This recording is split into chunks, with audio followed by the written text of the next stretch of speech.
आपका स्वागत है हमारे YouTube चैनल स्वास्तिक परिवार में। यहाँ हम लेकर आते हैं हिंदू धर्म से जुड़ी जानकारियाँ, व्रत त्योहारों की कथाएं और पूजा पाठ की विधियाँ।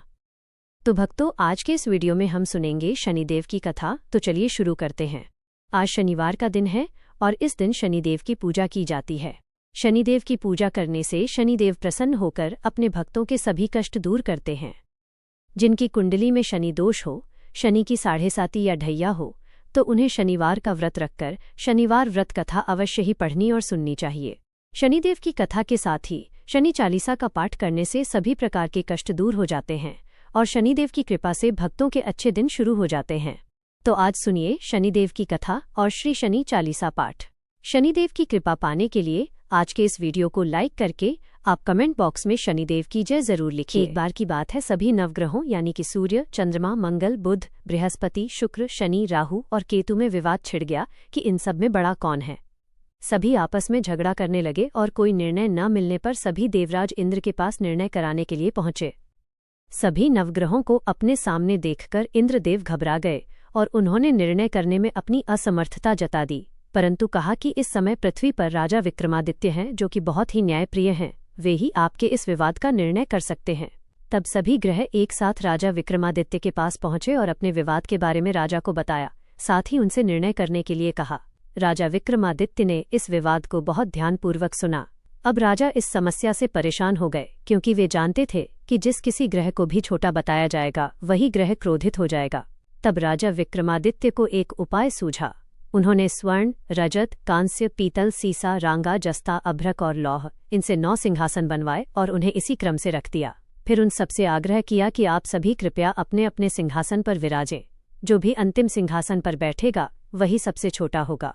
राजा विक्रमादित्य के ऐसा कहते ही लौह सिंहासन सबसे बाद में होने के कारण शनिदेव सबसे बाद में बैठे, तो वही सबसे छोटे कहलाए।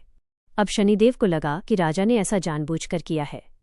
तब वो क्रोधित होकर राजा से बोले कि राजा, तू मुझे नहीं जानता। सूर्य 1 राशि में 1 महीना, चंद्रमा 2.25 दिन, मंगल 1.5 महीना, बृहस्पति 13 महीने और बुध और शुक्र 1-1 महीने विचरण करते हैं, लेकिन मैं तो 2.5 से 7.5 साल तक रहता हूँ। बड़ों बड़ों का मैंने विनाश कर दिया है। श्री राम जी की 7.5 आई तो उन्हें वनवास हो गया। रावण की 7.5 आई तो उसकी लंका को वानरों की सेना से हारना पड़ा। अब तुम सावधान होकर रहना। ऐसा कहकर क्रोधित होकर शनिदेव वहां से चले गए। अन्य सभी ग्रह खुशी खुशी वहां से चले गए। कुछ समय बाद राजा विक्रमादित्य की 7.5 का समय आया। तब शनिदेव घोड़ों के सौदागर बनकर वहां पहुंच गए। उनके पास बहुत अच्छे अच्छे घोड़े थे।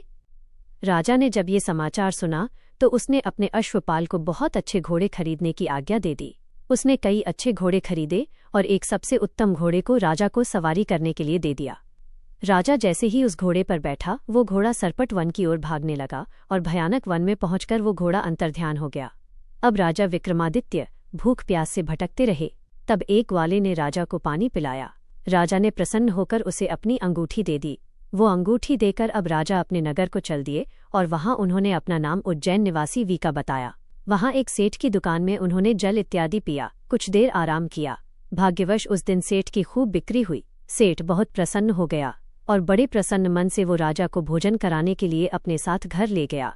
राजा ने वहां खूंटी पर एक हार देखा, जिससे खूंटी निगल रही थी। देखते ही देखते उस खूंटी ने पूरा हार निगल लिया और हार गायब हो गया। तब सेठ ने आने पर देखा कि हार तो गायब है। सेठ ने समझा कि इसी ने उस हार को चुरा लिया है। तब उसने वीका को कोतवाल के पास पहुंचा दिया। अब उस नगर के राजा ने भी वीका को चोर समझकर उसके हाथ पैर कटवा दिए और नगर के बाहर फेंक दिया। वहां से एक तेली निकल रहा था, जिसे वीका पर दया आ गई और उसने वीका को अपनी गाड़ी में बिठा लिया। वह अपनी जीभ से बैलों को हाँकने लगा। उस समय राजा की शनि दशा समाप्त हो गई। वर्षा ऋतु आने पर राजा मल्हार गाने लगे। राजा जिस नगर में थे वहां की राजकुमारी मनभावनी को उनका गाना इतना पसंद आया कि उसने मन ही मन प्रण कर लिया कि वो उस राग गाने वाले से ही विवाह करेगी। राजकुमारी ने दासी को राग गाने वाले को ढूंढने के लिए भेजा। दासी ने बताया कि वो तो एक अपाहिज है, परंतु राजकुमारी नहीं मानी। अगले ही दिन से वह भूख प्यास त्याग कर बैठ गई कि विवाह करेगी तो उसी अपाहिज व्यक्ति से करेगी। बहुत समझाने पर भी जब राजकुमारी नहीं मानी तो राजा ने उस तेली को बुला भेजा और विवाह की तैयारी करने को कहा। इस प्रकार उस राजा का विवाह राजकुमारी से हो गया। तब एक दिन सोते हुए शनिदेव ने राजा को दर्शन देकर कहा कि राजन, देखा तुमने, मुझे छोटा बताकर तुमने कितना दुख झेला है।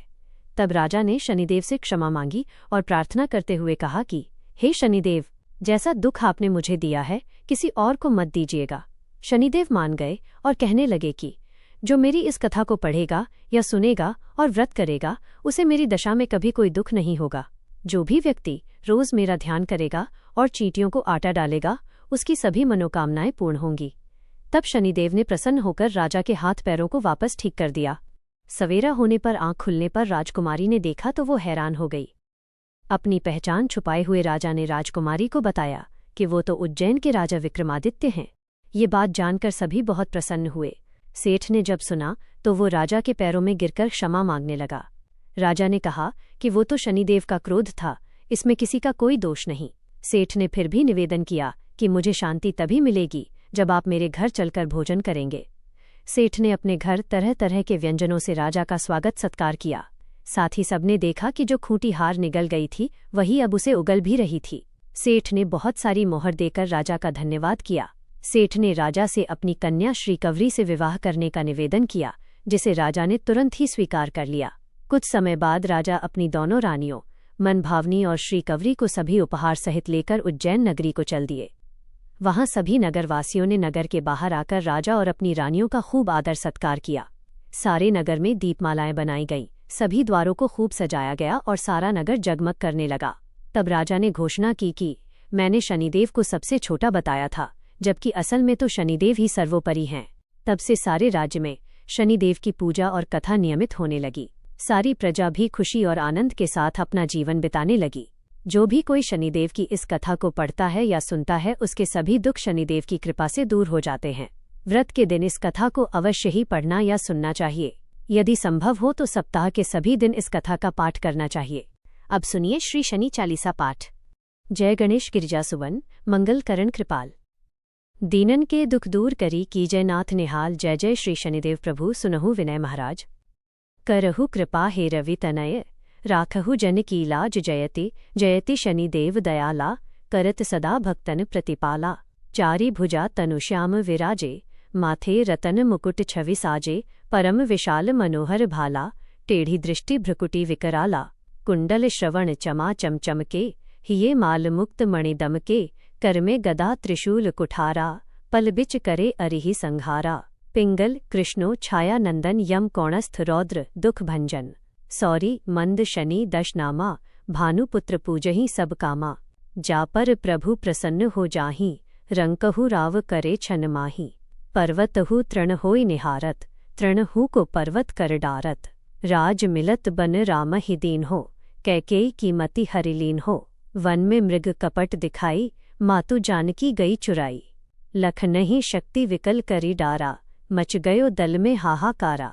रावण की गति मति बौराई रामचंद्र सो बैर बढ़ाई। दियो कीट करी कंचन लंका बजी बजरंग बीर की डंका।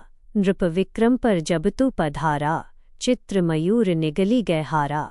हार नौलखा लाग्यो चोरी हाथ पैर डरवायो तोरी। भारी दशा निकृष्ट दिखायो तेली ही घर कोल्हू चलवायो। विनय राग दीपक महकीन हो तब प्रसन्न प्रभु है सुख दीन हो। हरिश्चंद्र नृप नारी बेकानी आपहु भरे डोम घर पानी। सैनल पर दशा जब आई भुंजी मीन कूद गई पानी। श्री शंकर ही जब जाई सतायो पार्वती को सती करायो। तन क विलोकत ही करी रीसा नभ उड़ गयो गौरी सुत शीसा। पांडव पर भी दशा तुम्हारी बची द्रौपदी हो तो घारी। कौरव के भी गति मति मारयो युद्ध महाभारत करी डारयो। रवि कह मुख मह धरि तत्काला लेकर कूदी परयो पाताला। शेष देव लख विनती लाई रवि को मुख दे दियो छुड़ाई। वाहन प्रभु के साथ सुजाना जग दिग्गज गर्दभ मृग स्वाना। जम्बुक सिंह आदि नखधारी सोफल ज्योतिष कहत पुकारी। गज वाहन लक्ष्मी गृह आवे हय ते सुख संपत्ति उपजावे। गर्दभ हानि करे बहु काजा सिंह सिद्ध कर राज समाजा। जमुक बुद्धि नष्ट कर डारे मृग दे कष्ट प्राण संग हारे। जब आवही प्रभु स्वन सवारी चोरी आदि होए डर भारी। तैसही चारि चरण यह नामा स्वर्ण लौह चांदी अरु तामा। लौह चरण पर जब प्रभु आवे, धन जन संपत्ति नष्ट करावे। समता ताम्र रजत शुभकारी, स्वर्ण सर्व सर्व सुख मंगल भारी। जो यह शनि चरित्र नित गावे, कबहु न दशा निकृष्ट सतावे। अद्भुत नाथ दिखावे लीला, करे शत्रु के नशी बल ढीला। जो पंडित सुयोग्य बुलवाई, विधिवत शनि ग्रह शांति कराई। पीपल जल शनि दिवस चढ़ावे, दीप दान दे बहु सुख पावे। कहत राम सुंदर प्रभु दासा, शनि सुमिरत सुख होत प्रकासा। पाठ शनीश्वर देव को की हो भक्त तैयार, करत पाठ चालीसा हो भवसागर पार। शनिदेव महाराज की जय।